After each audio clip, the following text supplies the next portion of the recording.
Hey yo, shalom, shalom. Uh, Giving all praises, honor, and glory to Yahweh Bashem Yahushai, Bahashem Rahakakwadash. Double honors to my apostles and elders of Great Millstone. Look at that, 144. I was debating about doing this video, but you know, I'm not. Uh, First and foremost, just let me first and foremost give all praises, honor, and glory to Yahweh Bashem Yahushai.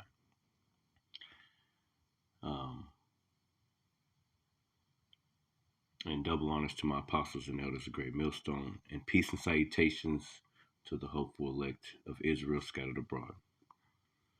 Yeah, just want to let me put this on do not disturb. The Chief Ephraim thing, right? The Chief Ephraim, the dude. I was reading over here in the book of Second Chronicles 18, talking about Jehoshaphat allies with Ahab. Now I'm thinking, I'm like, because I was like, well, like how would somebody just, I mean, it's like an agent activity. Like, how is this dude? Because the police can hear you on your phones and everything. And, this thing went out through all the world already, this fight over in Chicago with these Palestinians. How the hell are you going to sit up there and, like, on some police stuff, unless the Lord did it on purpose? You see, in Second Chronicles, it tells you clearly that the Lord sent the lion spirit in the mouth of his prophets to do you see what I'm saying? I'm not saying that Chief Ephraim is one of the prophets of Ahab or Jehoshaphat or anything like that. I'm just saying this story sounds familiar. And then when you look into that word, Ramothgilead, when you look into that word, you'll be surprised, man. And Chicago is a damn battleground, man.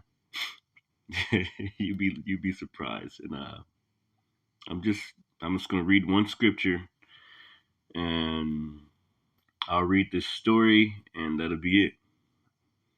And it reminds me of Chief Ephraim calling all the camps to come down there to Chicago this upcoming Saturday, man. Like on some police shit. But could it be some police shit? Could it? All that stuff looks like it's pretty much staged to me. But when we look into the scriptures, it tells you that man's goings are of the Lord. How then can he find his own way? So even if it is scripted, just like we know, like everything else, just hurricanes, and even if the harp did do it, it was ultimately the Lord that did it. You see what I'm saying? Like everything is of the Lord. So I was just reading that Second Chronicles 18, but let me start off here in Ezekiel 14:9. It says, "And if the prophet be deceived when he have spoken a thing." See, I'm thinking about that Chief Ephraim dude with the red background, talking about all camps, and then you had his boss, his elder, priest Sabak, go up there and he's telling the other brothers, he's like, yeah, pull up. He's forwarding the agenda. So everybody's in unison with going up to Ramothgilead to fall in battle, man. Like, I'm not saying anything, but we know reincarnation does exist. I'm just saying, the Lord put this on my mind through the Spirit. Hopefully I ain't bugging out, but it sounds like this kind of story.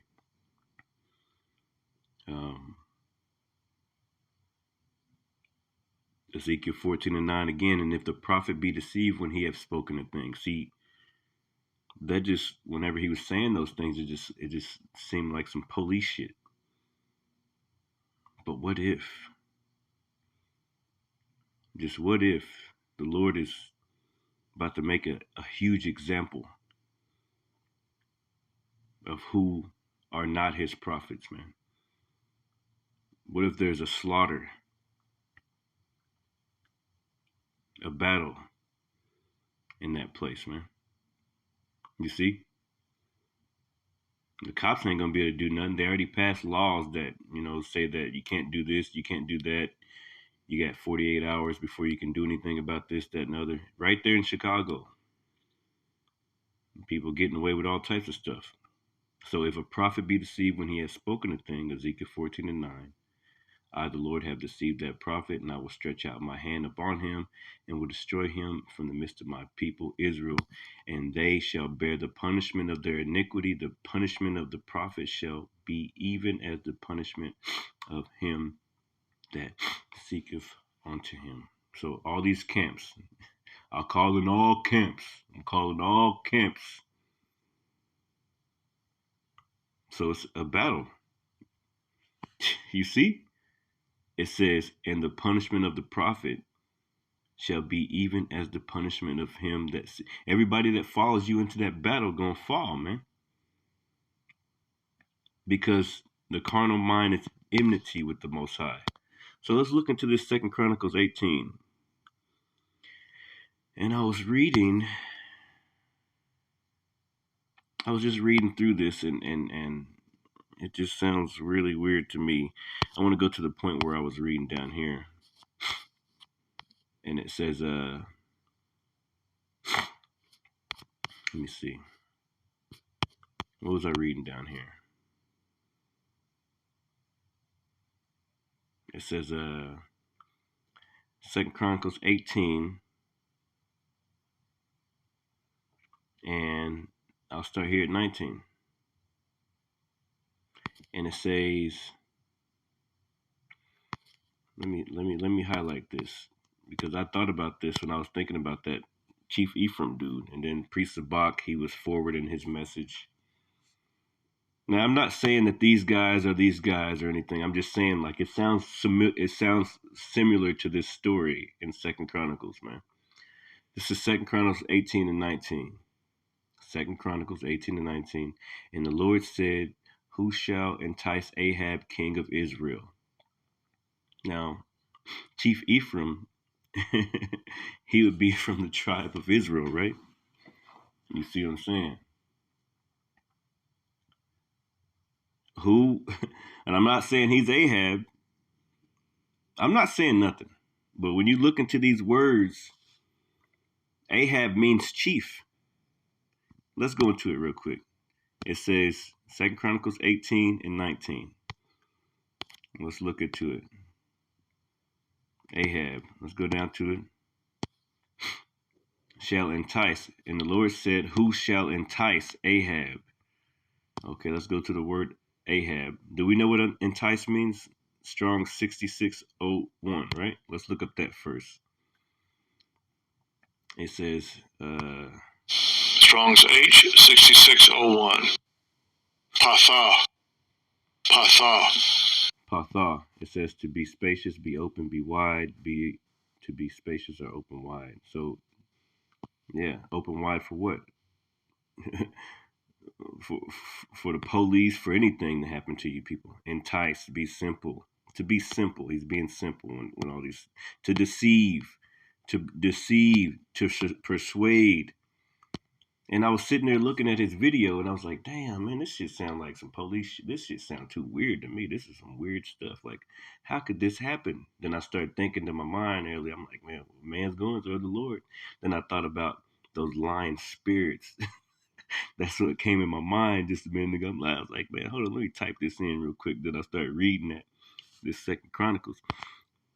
It says, Ahab. Let's look up Ahab right here. Strong's 256, right?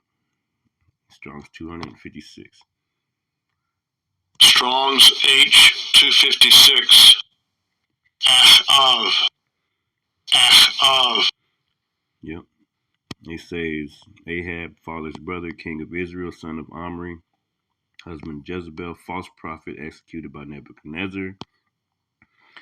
And if you look into these root words right here, let's look into the Strong's H251. And it says, Strong's H251.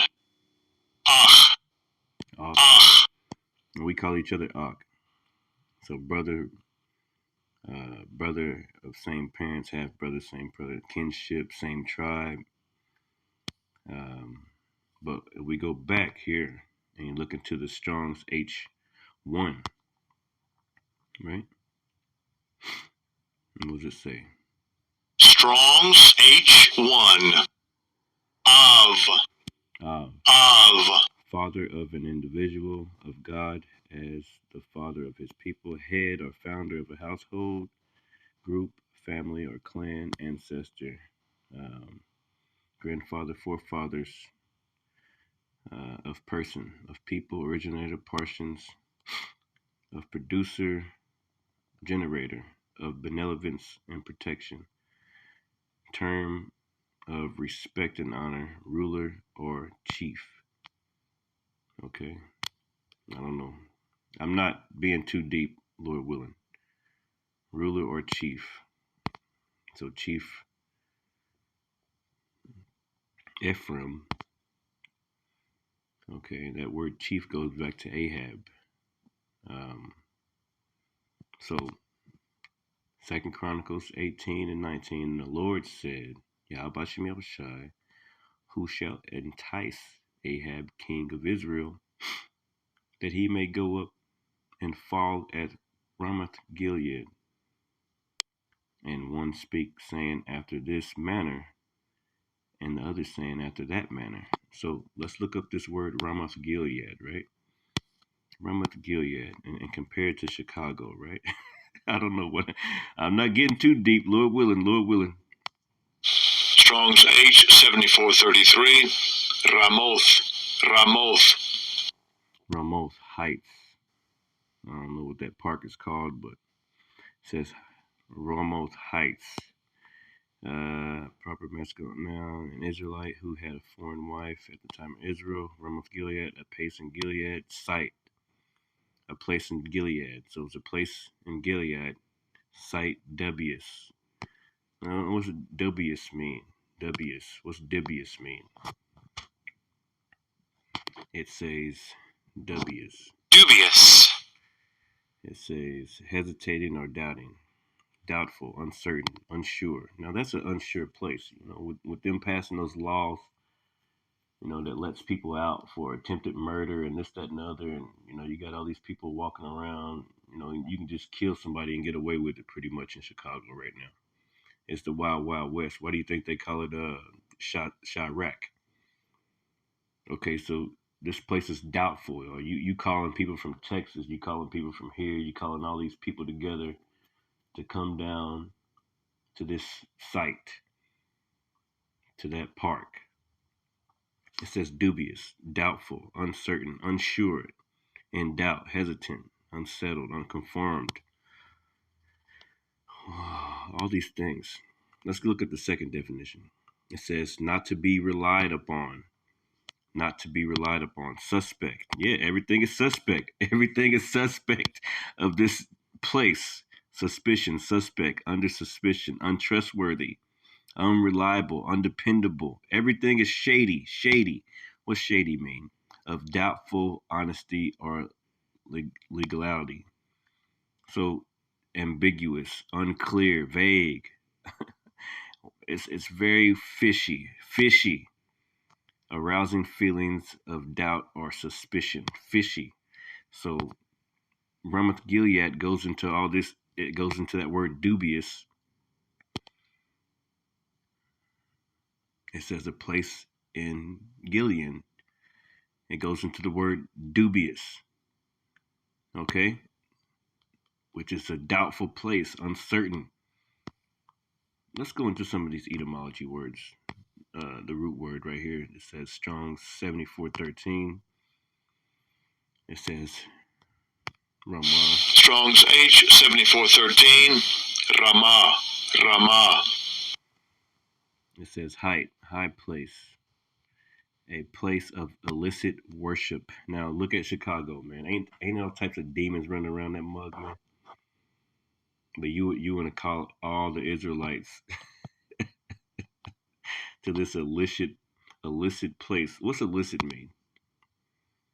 Illicit, forbidden by law, rules, or customs. Illicit. illegal, unlawful, against the law, unlawed. Yeah, Chicago just passed all types of stuff that says that you can get away from. It says law breaking. You don't have to follow the law there, man. Didn't they just pass that shit last year? But you want to bring Israelites in that area for them to get slaughtered in Ramothgilead. Now I'm not saying anything. I'm just saying it sounds weird. It's just weird to me, man. I'm not. I don't know. I mean, just unofficial, not officially authorized or confirmed. Yeah, everything is all weird over here. Forbidden, against the law, illegal, unlawful, illicit, right? Illicit worship. So, yeah, they worship Satan over there, man. Okay, you in a place that you don't even know where you at. It says as a seat of idolatry. Why do you think so many death angels are walking around in Chicago, man? It says a height as a seat of idolatry. Don't you know what idolatry is? Look up idolatry. Define idolatry. Idolatry. Idolatry. Idol worship. Idol worship. Heathenism. Ungodliness. Sacrilege. And you really want everybody to go up to there with you? That's just the word Ramothgilead, man. That sounds like Chirac to me. 2 Chronicles 18 and 19. And the Lord said, who shall entice Ahab, king of Israel, that he may go up and fall at Ramothgilead? And one spake, saying, after this manner, and the other saying, after that manner. Then, verse 20, there came out a spirit and stood before the Lord and said, I will entice him. And the Lord said unto him, wherewith? Verse 21, and he said, I will go out and be a lying spirit. Ooh, all that red in the background of his video and shit. And then you had the video of Priest of Bach. He was forwarding the message. Yeah, he didn't mean everybody, but you know, the brothers that are in Chicago, y'all should pull up and all this bullshit, pull up. That was another one of those words. It says, and I will go out and be a lying spirit in the mouth of all his prophets. And the Lord said, thou shalt entice him, and thou shalt also prevail. Go out and do even so. Verse 22, now therefore, behold, the Lord hath put a lying spirit in the mouth of these thy prophets, and the Lord hath spoken evil against thee. That's just my take on it. I don't know. Hey, I'm just, I guess my elder bishop from South Carolina, he would tell me that I'm being too deep. Just be one deep. But hey, that's just what's on my mind. Hey, you never know, man. You never know, man. Nothing good can come out of this situation. That's all I know. So with that, man, hey, just look into it, man. Shalom.